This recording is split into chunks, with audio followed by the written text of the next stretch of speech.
Ndugu zangu wapendwa, karibuni katika tafakari ya neno la Mungu leo, ikiwa ni siku ya Jumamosi tarehe 27 ya mwezi Septemba mwaka 2025, juma la 25 la mwaka C, mwaka wa kanisa. Somo letu la kwanza siku ya leo linatoka katika kitabu cha nabii Zekaria sura ya 2 aya ya kwanza mpaka aya ya 5 na ile aya ya 10 mpaka aya ya 11. Huko somo la injili siku ya leo linatoka katika injili ya Luka sura ya 9 aya ya 43 mpaka aya ya 45.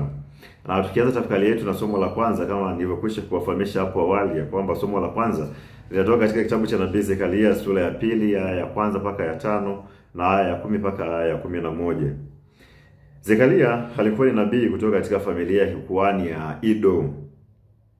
Alirejea Palestina akitokea utumwani Babeli na kikundi cha Wayahudi 50,000 mwaka 520 kabla ya Kristo.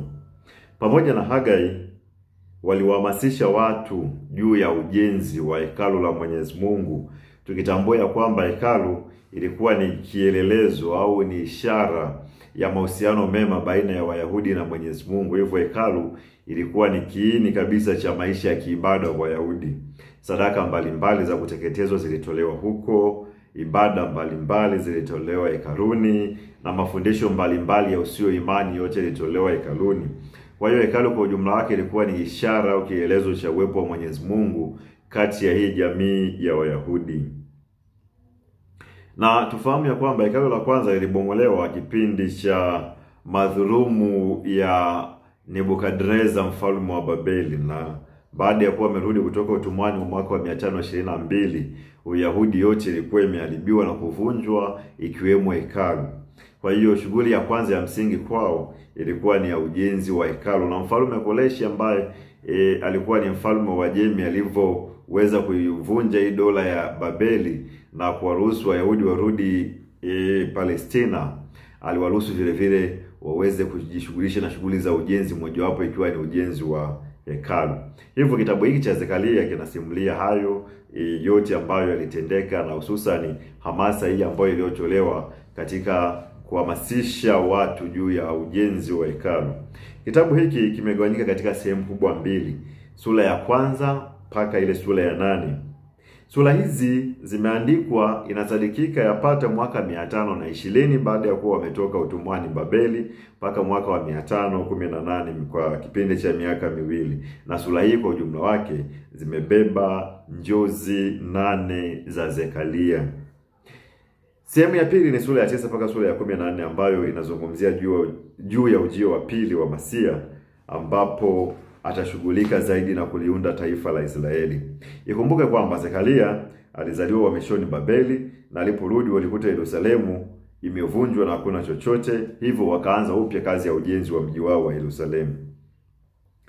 Kitabu cha kwanza, sura ya kwanza mpaka sura ya 8, kama nilivyosema hapo awali, ni mkusanyiko wa njozi 8 ambazo zimebeba ujumbe mahususi hususani katika ujenzi wa hekalu. Na leo tunaposoma somo letu la kwanza ambalo linatoka katika sura ya 2 aya ya kwanza mpaka ya 5 na ile aya ya 10 mpaka aya ya 11, sura hii vile vile iko katika sehemu hii ya kwanza ya kitabu cha Zekaria, ambayo ni sura ya kwanza mpaka sura ya 8, ambayo kwa jumla yake imebeba njozi 8 au maono haya 8, na yote yanalenga ujenzi wa hekalu.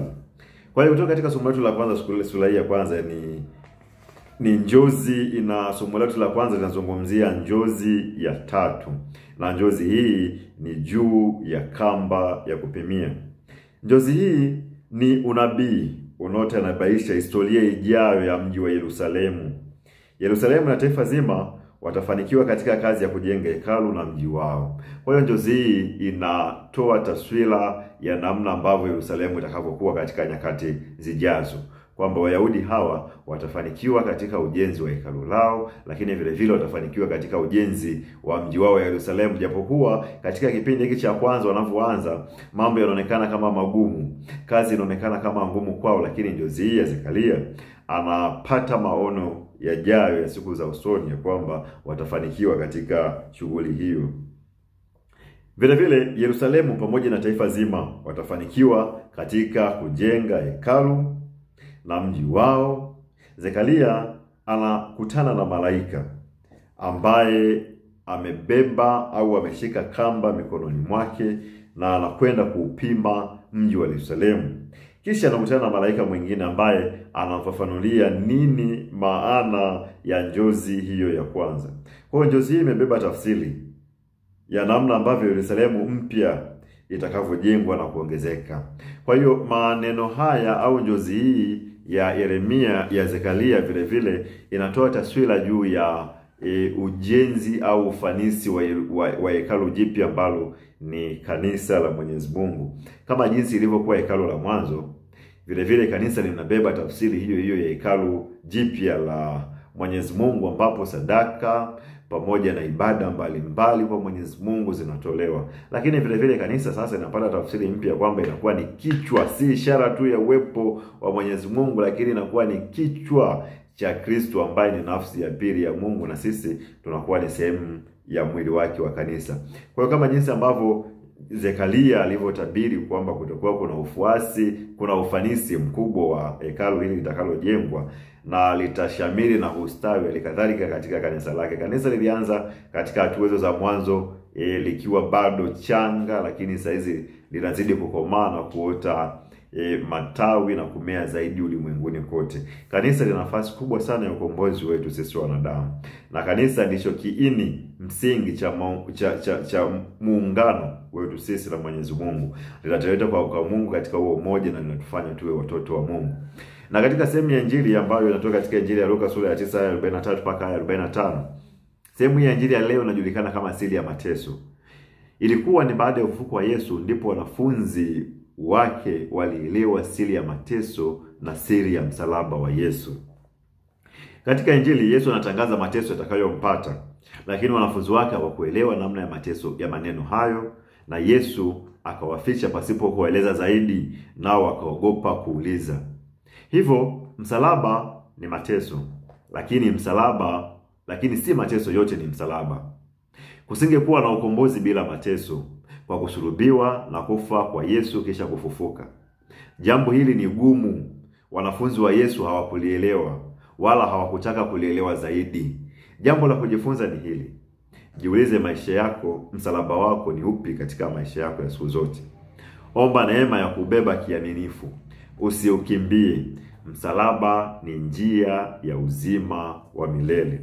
Tunayo misalaba mingi, misalaba mbalimbali katika maisha yetu ya siku zote, lakini jambo la msingi la kulikumbuka ni kwamba msalaba ndiyo njia itakayokufikisha kwa Mwenyezi Mungu. Usiukimbie msalaba, ubebe kwa moyo wa furaha, ubebe kwa moyo wa amani, usiubebe kwa manunguniko, usiubebe kwa masikitiko.